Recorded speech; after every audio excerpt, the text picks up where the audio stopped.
अच्छा, जब वो पांचों लोग यहाँ से गए उसके बाद जब तुमने यहाँ की साफ सफाई की तो कुछ मिला इधर उधर या कुछ अजीब लगा तुम्हें? नहीं सर, वो लोग तो बहुत अच्छे थे। जाने से पहले पूरी जगह को एकदम चकाचक साफ करके गए। पता नहीं कौन सा साबुन क्या डिटर्जेंट यूज किया, पूरा घर चमका दिया था। अरे वाह, हाँ सफाई हो रही है। ये कौन सा डिटर्जेंट है मैडम जी? अरे कुछ नहीं, वो रात को पार्टी हुई थी ना तो ज्यादा गंदा हो गया है। तुम लोग हम कर लेंगे। बस साफ कर जाओ। एक मिनट। ये लो, ये लेके जाओ। हाँ जाओ।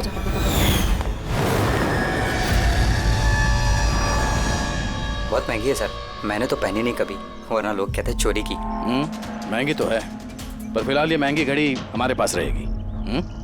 जी सर। आइए, आप लोग आइए।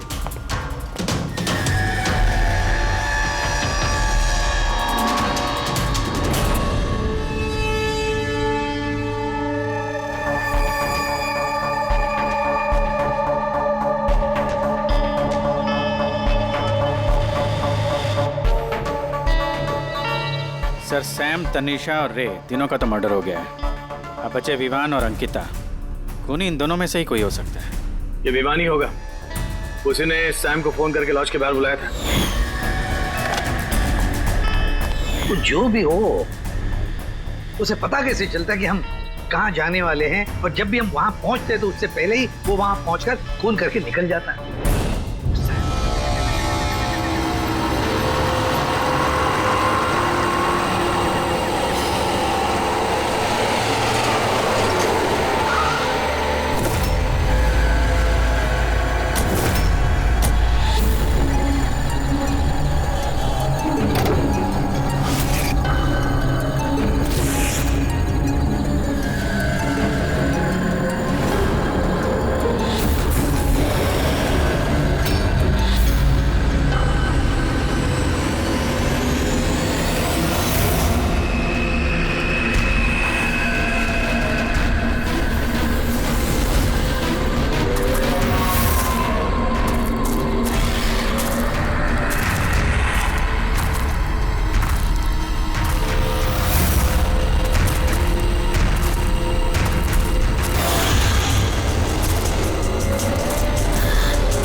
ये कहानी यहीं खत्म। अब कभी किसी को कुछ पता नहीं चलेगा।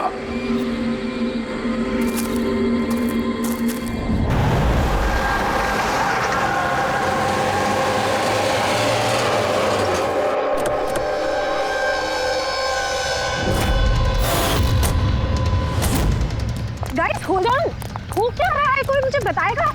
You guys don't understand. You know ना सिचुएशन क्या चल रही है। पापा और भाई दोनों फोन नहीं उठा रहे। पापा, रे, प्लीज दरवाजा खोलो। करण देखो ना, कोई दरवाजा ही नहीं खोल रहा है। पापा, मिथुन काका, रे, मिथुन काका। Oh my bro, my bro. It's no. मिथुन काका, मिथुन काका, मिथुन काका, मिथुन काका। बेहोश। पापा, पापा, पापा, पापा, पापा।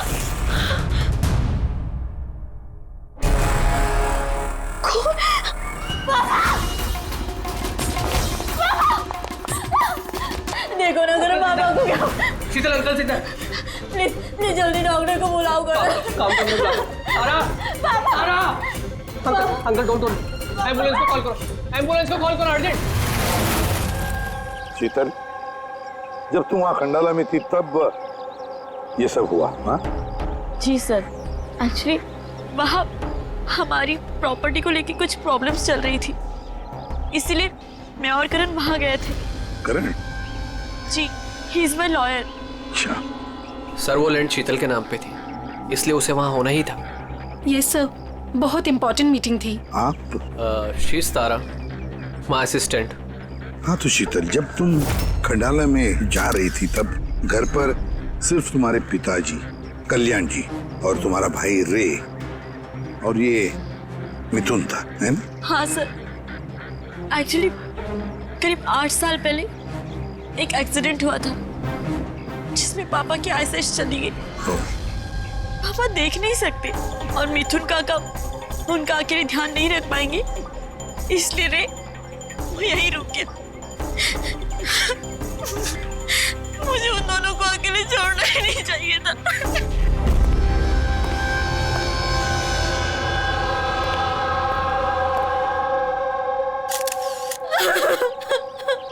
शांत हो जाओ।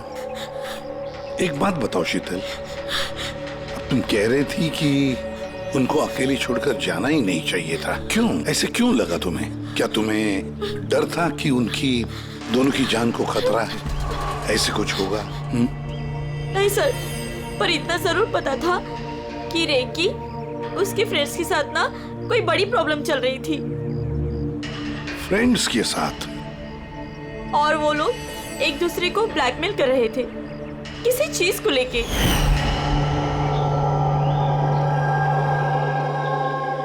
तू ऐसा हम लोग साथ कैसे कर सकता है?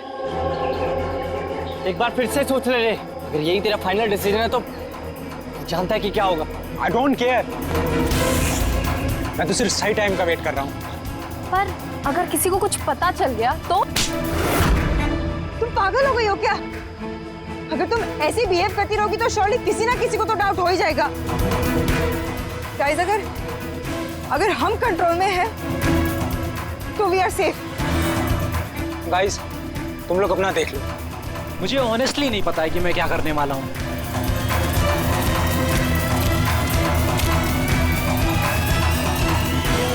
मुझे रे पे बिल्कुल भरोसा नहीं है। I can't trust him. अगर इसका मुंह खुला तो हम सब फंसेंगे, उससे पहले इसका मुंह बंद करना पड़ेगा। शीतल, जो भी तुम्हारे भाई के साथ हुआ उसका बहुत दुख होता है। I am so sorry. एक बार तुम्हारे पिताजी को होश आ जाए ना तो सारी बातें साफ हो जाएगी। वैसे मिथुन,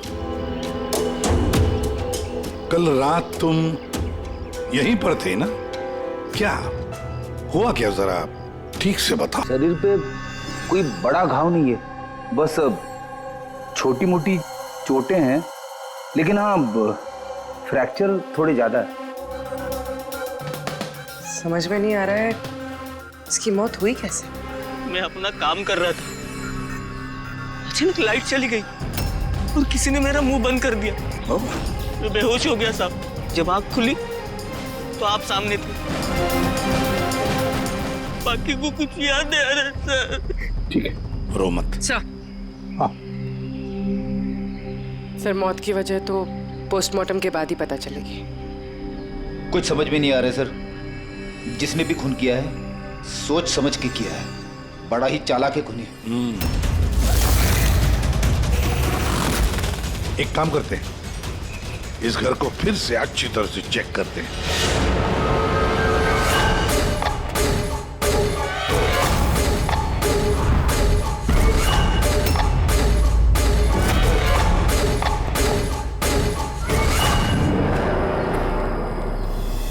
ग्लास तोड़कर अंदर घुसा है घर के अंदर।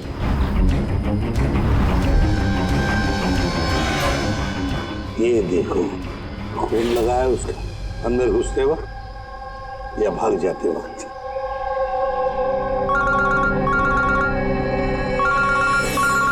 हेलो, एसीपी प्रद्युमन है। अच्छा, कल्याण जी को होश आ गया?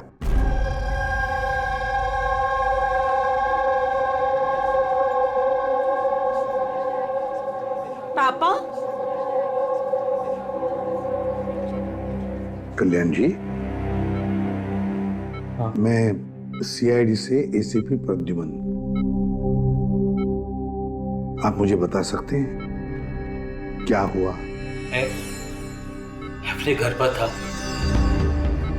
मुझे तो सिर्फ आवाजें सुनाई देती। रे जोर जोर से चिल्ला रहा था, चीजें यहाँ वहां फेंकी जा रही थी, बहुत शोर था, पता नहीं क्या क्या हो रहा था। और फिर सडनली बाएं हाथ से कोई भाग कर आया और उसने मुझे चाकू मार दिया, शायद बाएं हाथ से। और इससे पहले कि मैं रे को कुछ रे कहा? रे ठीक तो है? शीतल, शीतल, शीतल तुम कुछ बोल क्यों नहीं रही? हे भगवान, हे भगवान। जो भी कुछ हुआ हम उसे बदल तो नहीं सकते, लेकिन जिसने भी आपकी बेटी की जान ली है उसे सजा दिलाने की पूरी कोशिश करेंगे। हाँ कल्याण जी, आपने कहा कि कोई बाएं साइड से आकर उसने आप पर चाकू का वार किया है, लेफ्ट हैंड साइड से। हाँ। ये कुछ खास बात याद आती है उस आदमी के बारे में? हाँ। हाँ, कोई खास बात? हाँ, वो जरूर लेफ्ट हैंडेड था, लेफ्ट हैंडेड था वो। ये आप कैसे कह सकते हैं? सर, मुझे पता चल जाता है, मेरी सेंसेस बहुत स्ट्रांग है। उसने जब मुझ पे वार किया, मैंने उसका हाथ पकड़ लिया था और वो इतना स्ट्रांग था, वो जरूर लेफ्ट हैंडेड था सर, 100% लेफ्ट हैंडेड था। तो क्या डॉक्टर साहब, ये जो जख्म है इनके शरीर पर, वो वाकई किसी खब्बू आदमी ने बनाया? यस सर, घाव के निशानों के हिसाब से यही लगता है। चलो सर, कुछ तो सुराग लगा। हाँ, ये चारों के चारों दोस्त रे को धमका रहे थे। गड़बड़ है, कुछ ना कुछ तो गड़बड़ जरूर है इन चारों में। तनिषा, अंकिता, विवान और सैम। उठाओ इन चारों को, उठाओ।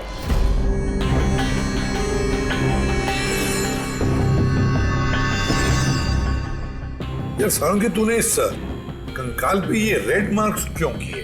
बस ये समझाने के लिए कि इस रे की हड्डियों का कैसे चूरा बनेगा। ये देखो, ये रे की हड्डियों का एक्सरे।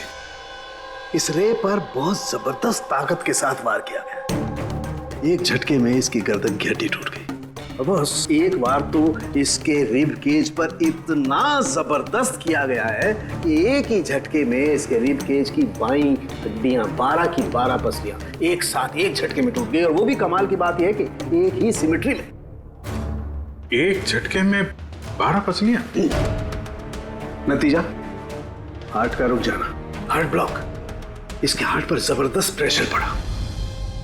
कमाल की बात यह है बॉस कि जितनी ताकत के साथ इस पर वार किया गया है, इतनी ताकत हाथों से या किसी भी हथियार से पैदा नहीं की जा सकती। इसे देख करके तो ऐसा लगता है जैसे खूनी जानता था बॉस, खूनी जानता था कि किस पॉइंट पर वार किया जाए कि एक ही झटके में सारी की सारी पसलियां एक साथ टूट जाए, एक सिमेट्री में।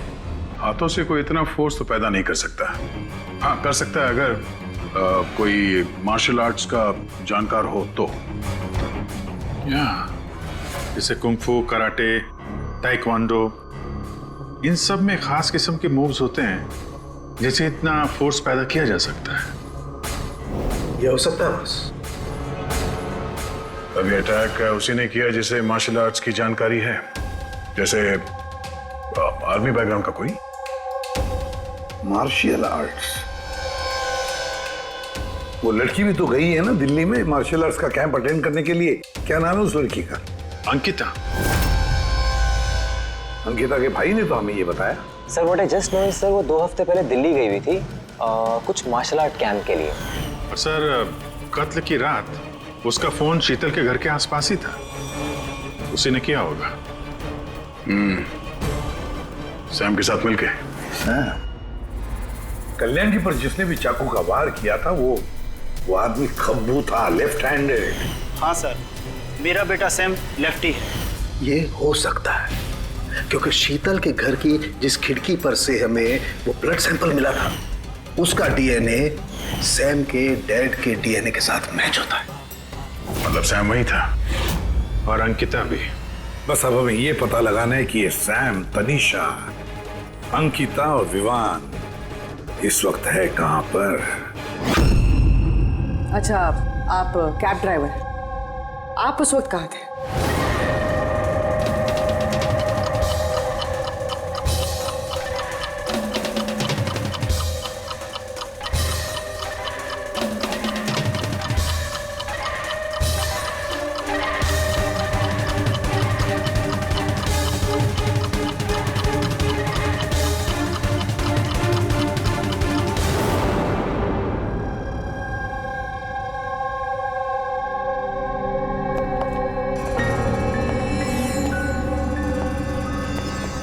क्या हुआ? सर, सैम एक टूरिस्ट टैक्सी लेकर पूना चला गया। टैक्सी ने जहाँ उसे ड्रॉप किया उसका एड्रेस थोड़ी देर में मिल जाएगा। सर, पिछले 24 घंटे में ये तनीषा ने पंचगनी में अपना एटीएम कार्ड 3 बार यूज किया सर। ये अंकिता तो बड़ी अजीब है। दिसंबर 2017 में इसने बोरिवली के ज्वाला डी मार्केट से 5 सिम कार्ड खरीदे थे। हाँ सर, ये वही जगह है जहाँ पे यूज सिम कार्ड मिलते हैं। और सर, ये सब के सब 10 दिसंबर 2017 को महाबलेश्वर गए थे और 14 दिसंबर को लौटे। सर, इन्हें लग रहा था कि इन्हें कोई पकड़ेगा नहीं, लेकिन इनसे एक गलती हो गई। ये जो अंकिता है सर, इसने जो सिम कार्ड्स लिए थे उसकी लोकेशन हमें महाबलेश्वर से 15 किलोमीटर आगे हाउस होल्ड में मिली। हाँ, brilliant job, absolutely brilliant job. बस अब नाउ नो वेस्टिंग टाइम, हम टीम बनाते हैं और काम शुरू करते हैं। लेकिन सर 5 सिम कार्ड, वो भी यूज्ड, कर क्या रहे हैं ये लोग? जो भी कर रहे हैं करने दो, पर पछताएंगे जरूर, बहुत पछताएंगे।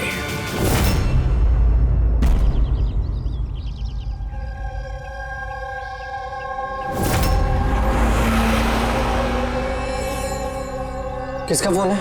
किसी विवान का है। विवान का कैसे हो सकता है? तुमने ठीक से सुना ना? अब उसने विवान कहा तो विवान ही होगा, मुझे क्या पता, आप बात करो। हेलो, कौन बोल रहा है? दूर, मैंने बोला था कि आज के बाद हम कांटेक्ट में नहीं आएंगे। तो कॉल क्यों किया? और तुझे पता कैसे चल रहा कि मैं यहाँ हूं? ओके, तो वहीं रुक, मैं आ रहा हूं।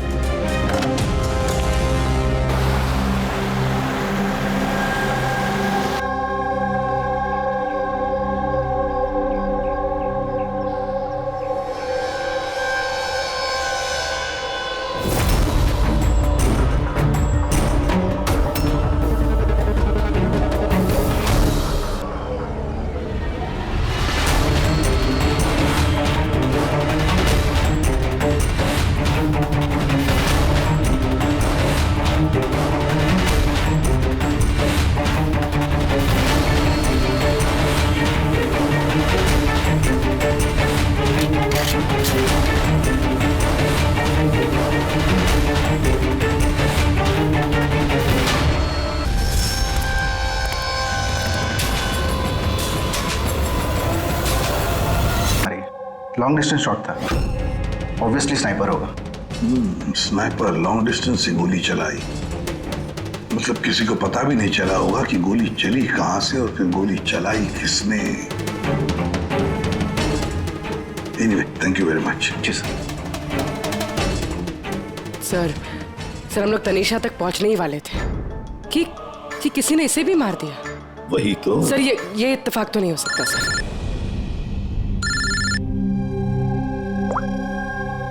हेलो, क्या? ठीक है। क्या हुआ? सर, पुणे पुलिस स्टेशन से फोन था, किसी ने सैम को मार दिया। What? Oh my God. Sir, वो जिस लॉज में रुका था उसी लॉज के पास। सर, ये जरूर विवान और अंकिता का ही काम है। ये कोई सीक्रेट है जिसे छुपाने के चक्कर में ये लोग आपस में एक दूसरे का खून कर रहे हैं। अपनी जो भी है उसे पता कैसे चलता है कि हम किसके पास जाने वाले हैं? 4 में से 2 बज गए हैं। विवान और अंकिता।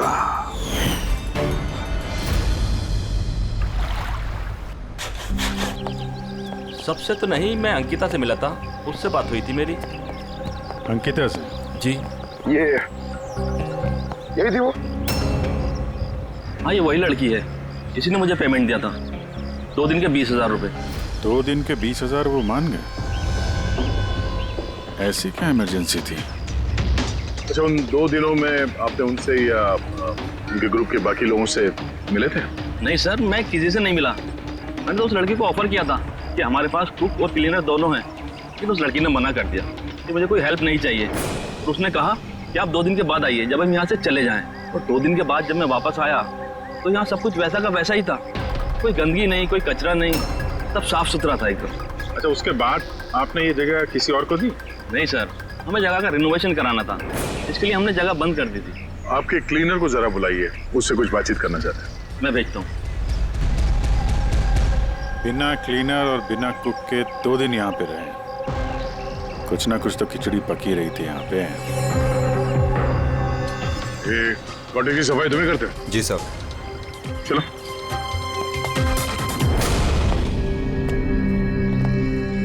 अच्छा, जब वो 5 लोग यहाँ से गए, उसके बाद जब तुमने यहाँ की साफ सफाई की तो कुछ मिला इधर उधर या कुछ अजीब लगा तुम्हें? नहीं सर, वो लोग तो बहुत अच्छे थे। जाने से पहले पूरी जगह को एकदम चकाचक साफ करके गए। पता नहीं कौन सा साबुन, क्या डिटर्जेंट यूज किया, पूरा घर चमका दिया था। अरे वाह, हाँ सफाई हो रही है। ये कौन सा डिटर्जेंट है मैडम जी? अरे कुछ नहीं, वो रात को पार्टी हुई थी ना तो ज्यादा गंदा हो गया है। तुम जाओ, हम कर लेंगे।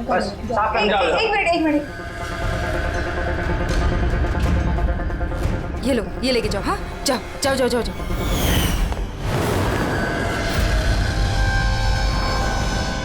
बहुत महंगी है सर, मैंने तो पहनी नहीं कभी, वरना लोग कहते चोरी की। महंगी तो है, पर फिलहाल ये महंगी घड़ी हमारे पास रहेगी। जी सर। आइए, आप लोग आइए।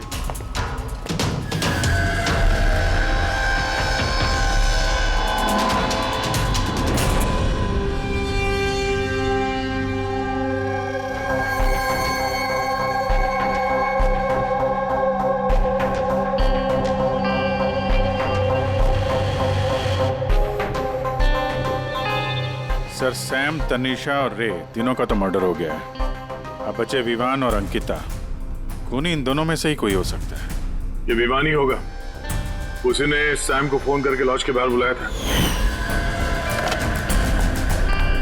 तो जो भी हो, उसे पता कैसे चलता कि हम कहाँ जाने वाले हैं, और जब भी हम वहां पहुंचते हैं तो उससे पहले ही वो वहां पहुंचकर खून करके निकल जाता है। सैम किस लॉज में ठहरा है और तनीषा रोड पर कहाँ मिलेगी, ये सारी इंफॉर्मेशन तो हमारे पास थी ना।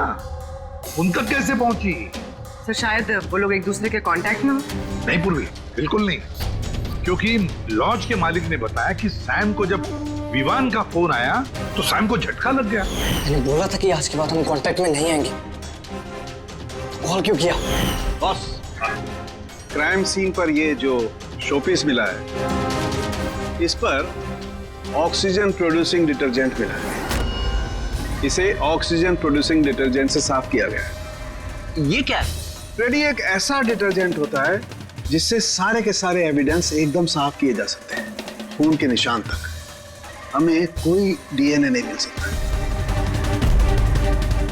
मतलब सर, ये हॉलिडे होम में खून हुआ था? एग्जैक्टली। और हाँ, ये घड़ी, इस पर अलग अलग लोगों की उंगलियों के निशान तो हैं ही, साथ ही इस पे मुझे किसी का डीएनए भी मिला है। तो शायद रे इसी खून का पर्दाफाश करने वाला होगा। पूर्व एक काम करो, ब्यूरो में जाओ, खून की रिपोर्ट्स चेक करो, मिसिंग पर्संस की रिपोर्ट्स चेक करो, देखो किसी भी रिपोर्ट में इस घड़ी का जिक्र किया है क्या। यार, इन 5 में से बचे हैं 2, विवान और अंकिता। अगर खूनी विवान या अंकिता को कांटेक्ट करना चाहे तो फिर वो जो 5 यूज्ड सिम कार्ड्स है ना, वो इनके पास होंगे। उन्हीं में से किसी नंबर पर वो फोन करेगा, है ना।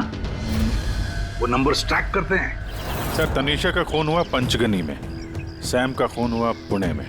दोनों जगहें 100 किलोमीटर दूर। जबकि खून हुए सेम टाइम पे। और एक ही टाइम पे कोई दो जगहों पे कैसे हो सकता है सर? कोई तो है जो इस प्लान में शामिल है। मान लिया दया कि कोई और है इस खूनी के साथ। एक बार ये विवान और अंकिता हमारे पंजे में आ जाए ना, तब सारे सवालों का जवाब मिल जाएगा। एक काम करो अभिजीत, साइबर डिवीजन से एक हैकर को बुला दो।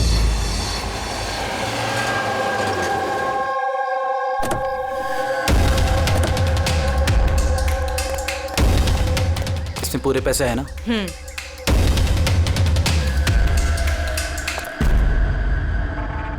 एक मिसिंग रिपोर्ट तो दर्ज हुई है जिसमें इस घड़ी के बारे में लिखा हुआ है। कोई रणधीर कुमार नाम का एनआरआई था। कब फाइल हुई थी रिपोर्ट? 6 दिसंबर 2017। कोई करण जोशी ने फाइल की थी। जी ये देखिए।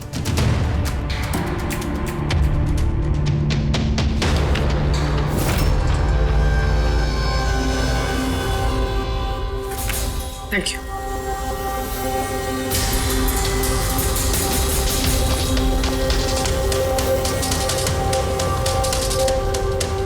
कहीं उन लोगों ने इस रणधीर को तो नहीं मार डाला?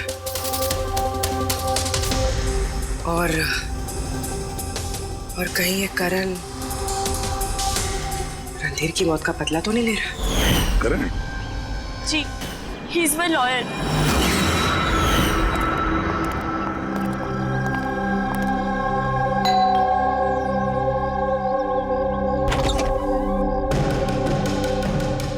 Good to see you. I hope इसमें पैसे पूरे हो गए। हाँ पूरे पैसे हैं। आओ अंदर। देखो हम लोग जहां भी जाते हैं उससे पहले खूनी को कैसे पता चल जाता है? मे बी आप लोगों की लोकेशन कोई ट्रैक कर रहा था। You mean GPS tracker? जी। Cell phone? Yes sir. एक काम करो, जरा हमारे सेल फोन चेक करो।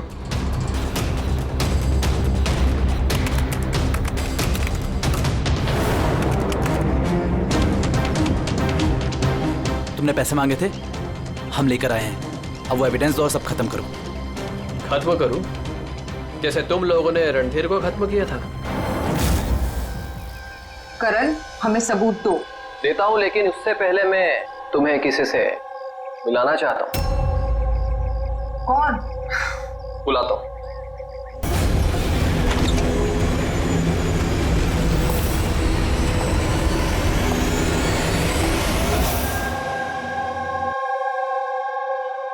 सर देखिए, आप लोगों के फोन हैक्ड हैं। व्हाट? हैक्ड? पर कैसे? आपके फोन में हिडन स्पाईवेयर है जिससे आपके सारे ईमेल्स, कॉल, मैसेजेस, सब चीजों को ट्रैक किया जा रहा था। लेकिन हमारे फोन हैक कौन कर सकता है और कब किए होंगे? फोन तो ज्यादातर हमारे साथ ही रहते हैं। एक minute Abhijeet, I see you. हमारे फोन्स को उसी वक्त उसने हैक किया है। और अभिजीत सर, दया सर, आप दोनों के फोन को शायद उसने एसीपी सर के फोन से हैक कर दिया होगा।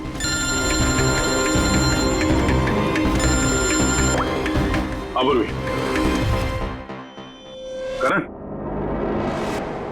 मरने वाले से रिलेटेड है?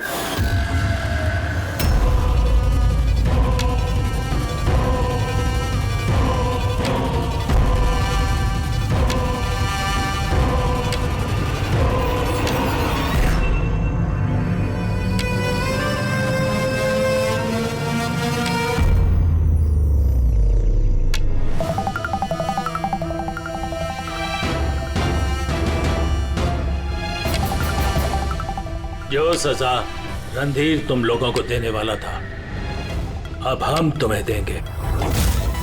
जैसे सैम, तनिषा और रे को दी, अब तुम दोनों की बारी है। तभी रणधीर की आत्मा को शांति मिलेगी। इसी घर में मारा था ना तुमने रणधीर को?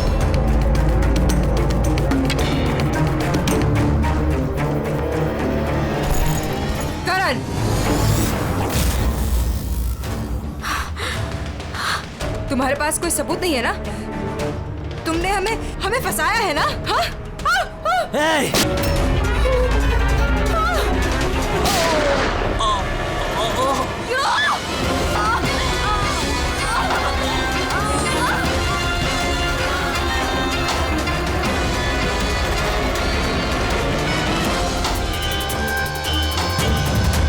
तुम्हें क्या मालूम, तुम तो देख भी नहीं सकते, पर मानना तो पड़ेगा। बस यही प्रॉब्लम है आजकल के तुम जैसे नौजवानों की। बहुत जल्दी होती है तुम जैसे आजकल के नौजवानों को किसी भी नतीजे पे पहुंचने के लिए। ये पकड़ो। कौन कहता है कि तुम्हें देखने के लिए मुझे नजरों की जरूरत है?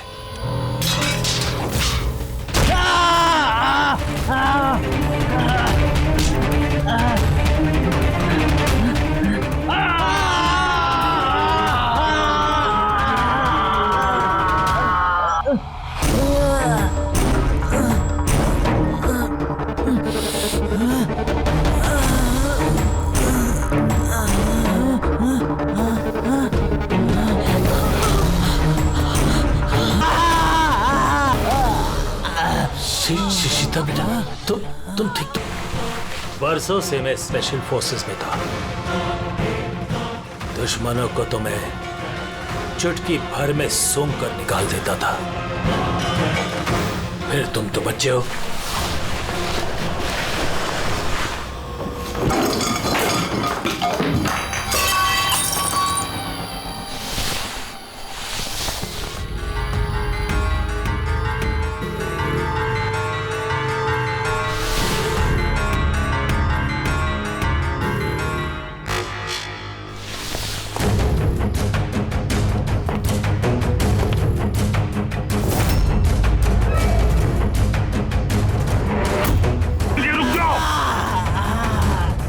उसको।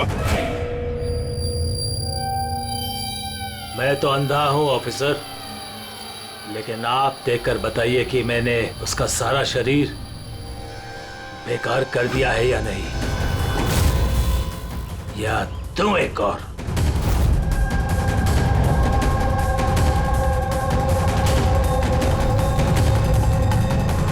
शीतल, रणधीर तुम्हारा भाई था और कल्याण जी रणधीर तुम्हारा बेटा है ना, और ये सब करने के लिए तुमने सीआईडी का इस्तेमाल किया, क्यों? सही समझा आपने। रणधीर शीतल का भाई था और मेरा बेटा। यानी रे का भाई? नहीं, रे मेरा बेटा नहीं था, उसे तो सिर्फ मैंने इस्तेमाल किया था। हमें गुमराह करने के लिए, ताकि हम विवान, अंकिता और सैम तनीषा के पीछे लग जाए और उन्हें सजा दिलवाए, ताकि आपका बदला पूरा हो सके। हम उसे मारना नहीं चाहते थे। रणधीर एक्सचेंज प्रोग्राम का स्टूडेंट था, एकदम सीधा लेकिन बहुत पैसे वाला। अंकिता हमेशा से ही एक हाई फाई लाइफ जीना चाहती थी, उसी ने ये प्लान बनाया और रणधीर को किडनैप करके उससे पैसे मांगने का। कितना रैंसम मांगा था तुम लोगों ने? 5 करोड़। फिर भी मार दिया तुमने उसे?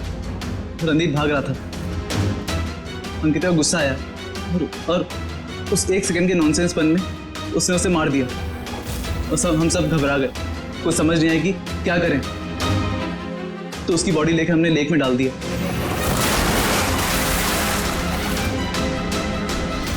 रे को ये बात हजम नहीं हुई है और यहीं पर तुम्हारा प्लान गड़बड़ हो गया।